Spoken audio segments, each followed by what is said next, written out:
5वां अध्याय कर्म संन्यास योग। तीसरे और चौथे अध्याय में अर्जुन ने भगवान श्री कृष्ण के मुख से कर्म की अनेक प्रकार से प्रशंसा सुनकर और उसके अनुसार बरतने की प्रेरणा और आज्ञा पाकर साथ साथ में ये भी जाना कि कर्मयोग के द्वारा भगवत स्वरूप का तत्व ज्ञान अपने आप ही हो जाता है। चौथे अध्याय के अंत में भी भगवान ने उन्हें कर्मयोग प्राप्त करने को आज्ञा दी है, परंतु बीच बीच में वचनों के द्वारा ज्ञानयोग की कर्म संन्यास की प्रशंसा सुनी। इससे अर्जुन इन दोनों में अपने लिए कौन सा साधन श्रेष्ठ है उसका निश्चय न कर सका, इसलिए उसका निर्णय अब भगवान के श्रीमुख से ही हो। इस उद्देश्य से अर्जुन पूछते हैं। अर्जुन बोले, हे कृष्ण, आप कर्मों के संन्यास की और फिर कर्मयोग की प्रशंसा करते हैं, इसलिए इन दोनों साधनों में से जो एक मेरे लिए भली भांति निश्चित कल्याणकारक साधन हो उसको कहिए। श्री भगवान बोले, कर्म संन्यास और कर्मयोग ये दोनों ही परम कल्याण के करने वाले हैं, परंतु उन दोनों में भी कर्म संन्यास से कर्मयोग साधन में सुगम होने से श्रेष्ठ है। हे अर्जुन, जो पुरुष किसी से द्वेष नहीं करता है और न किसी की आकांक्षा करता है वह कर्मयोगी सदा सन्यासी ही समझने योग्य है, क्योंकि राग द्वेषादि द्वंद्वों से रहित पुरुष सुखपूर्वक संसार बंधन से मुक्त हो जाता है। उपर्युक्त संन्यास और कर्मयोग को मूर्ख लोग पृथक पृथक फल देने वाले कहते हैं, न कि पंडित जन, क्योंकि दोनों में से एक में भी सम्यक प्रकार से स्थित पुरुष दोनों के फलस्वरूप परमात्मा को प्राप्त होता है। ज्ञान योगियों द्वारा जो परम धाम प्राप्त किया जाता है, कर्मयोगियों द्वारा भी वही प्राप्त किया जाता है। इसलिए जो पुरुष ज्ञानयोग और कर्मयोग को फल रूप में एक देखता है वही यथार्थ देखता है। परंतु हे अर्जुन, कर्मयोग के बिना होने वाले संन्यास अर्थात मन, इंद्रिय और शरीर द्वारा होने वाले संपूर्ण कर्मों में कर्तापन का त्याग प्राप्त होना कठिन है, और भगवत स्वरूप को मनन करने वाला कर्मयोगी परब्रह्म परमात्मा को शीघ्र ही प्राप्त हो जाता है, जिसका मन अपने वश में है, जो जितेंद्रिय और विशुद्ध अंतःकरण वाला तथा संपूर्ण प्राणियों का आत्मरूप परमात्मा ही जिसका आत्मा है। ऐसा कर्मयोगी कर्म करता हुआ भी लिप्त नहीं होता। तत्व को जानने वाला सांख्य योगी तो देखता हुआ, सुनता हुआ, स्पर्श करता हुआ, सूंघता हुआ, भोजन करता हुआ, गमन करता हुआ, सोता हुआ, श्वास लेता हुआ, बोलता हुआ, त्यागता हुआ, ग्रहण करता हुआ तथा आंखों को खोलता और मूंदता हुआ भी सब इंद्रियां अपने अपने अर्थों में बरत रही हैं। इस प्रकार समझकर निसंदेह ऐसा माने कि मैं कुछ भी नहीं करता हूँ। जो पुरुष सब कर्मों को परमात्मा में अर्पण करके और आसक्ति को त्याग कर कर्म करता है, वह पुरुष जल से कमल के पत्ते की भांति पाप से लिप्त नहीं होता।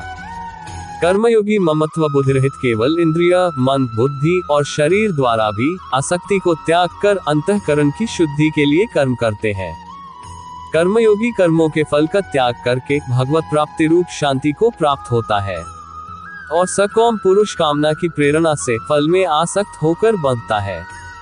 अंतःकरण जिसके वश में है, ऐसा सांख्य योग का आचरण करने वाला पुरुष न करता हुआ और न करवाता हुआ ही नवद्वारों वाले शरीर रूपी घर में सब कर्मों का मन से त्याग कर आनंद पूर्वक सच्चिदानंद घन परमात्मा के स्वरूप में स्थित रहता है। परमेश्वर मनुष्यों के न तो कर्तापन की, न कर्मों की और न कर्मफल के संयोग की रचना करते हैं, किंतु स्वभाव ही बरत रहा है। सर्वव्यापी परमेश्वर भी न किसी के पाप कर्म को और न किसी के शुभ कर्म को ही ग्रहण करता है, किंतु अज्ञान के द्वारा ज्ञान ढका हुआ है, उसी से सब अज्ञानी मनुष्य मोहित हो रहे हैं। परंतु जिनका वह ज्ञान परमात्मा के तत्व ज्ञान द्वारा नष्ट कर दिया गया है, उनका वह ज्ञान सूर्य के सदृश उस सच्चिदानंद घन परमात्मा को प्रकाशित कर देता है। जिनका मन तद्रूप हो रहा है, जिनकी बुद्धि तद्रूप हो रही है, और सच्चिदानंद घन परमात्मा में ही जिनकी निरंतर एक ही भाव से स्थिति है, ऐसे तत्परायण पुरुष ज्ञान के द्वारा पापरहित होकर अपुनरावृत्ति को अर्थात परम गति को प्राप्त होते हैं। वे ज्ञानी जन विद्या और विनय युक्त ब्राह्मण में तथा गौ, हाथी, कुत्ते और चांडाल में भी समदर्शी होते हैं। जिनका मन संभाव में स्थित है, उनके द्वारा इस जीवित अवस्था में ही संपूर्ण संसार जीत लिया गया है, क्योंकि सच्चिदानंद घन परमात्मा निर्दोष और सम है। इससे वे सच्चिदानंद घन परमात्मा में ही स्थित है। जो पुरुष प्रिय को प्राप्त होकर हर्षित नहीं हो और अप्रिय को प्राप्त होकर उद्विग्न न हो, वह स्थिर बुद्धि, संशय रहित ब्रह्मवेता पुरुष सच्चिदानंद घन परब्रह्म परमात्मा में एक ही भाव से नित्य स्थित है। बाहर के विषयों में आसक्ति रहित अंतःकरण वाला साधक आत्मा में स्थित जो ध्यानजनित सात्विक आनंद है उसको प्राप्त होता है। तदनंतर वह सच्चिदानंद घन परब्रह्म परमात्मा के ध्यान रूप योग में अभिन्न भाव से स्थित पुरुष अक्षय आनंद का अनुभव करता है।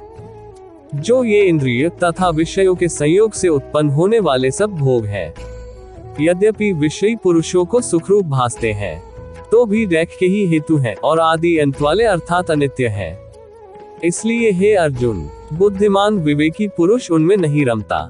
जो साधक इस मनुष्य शरीर में शरीर का नाश होने से पहले ही काम क्रोध से उत्पन्न होने वाले वेग को सहन करने में समर्थ हो जाता है, वही पुरुष योगी है और वही सुखी है। जो पुरुष अंतरात्मा में ही सुख वाला है, आत्मा में ही रमण करने वाला है तथा जो आत्मा में ही ज्ञान वाला है, वह सच्चिदानंद घन परब्रह्म परमात्मा के साथ एक ही भाव को प्राप्त सांख्योगी शांत ब्रह्म को प्राप्त होता है।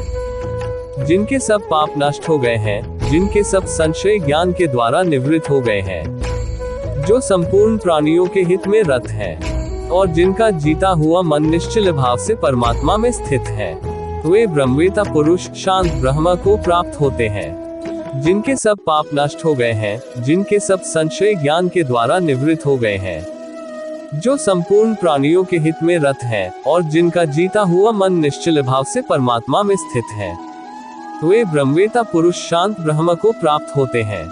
काम क्रोध से रहित जीते हुए चित्त वाले परब्रह्म परमात्मा का साक्षात्कार किए हुए ज्ञानी पुरुषों के लिए सब ओर से शांत परब्रह्म परमात्मा ही परिपूर्ण है।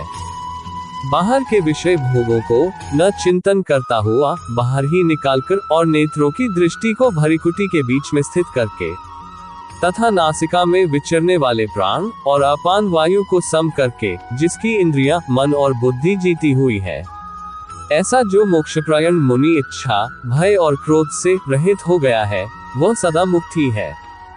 मेरा भक्त मुझको सब यज्ञ और तपों का भोगने वाला, संपूर्ण लोकों के ईश्वरों का भी ईश्वर तथा संपूर्ण भूत प्राणियों का सुहृद अर्थात स्वार्थ रहित दयालु और प्रेमी ऐसा तत्व से जानकर शांति को प्राप्त होता है। इस प्रकार उपनिषद, ब्रह्मविद्या तथा योग शास्त्र रूप श्रीमद् भगवद गीता के श्री कृष्ण अर्जुन संवाद में कर्म संन्यास योग नामक 5वां अध्याय संपूर्ण हुआ।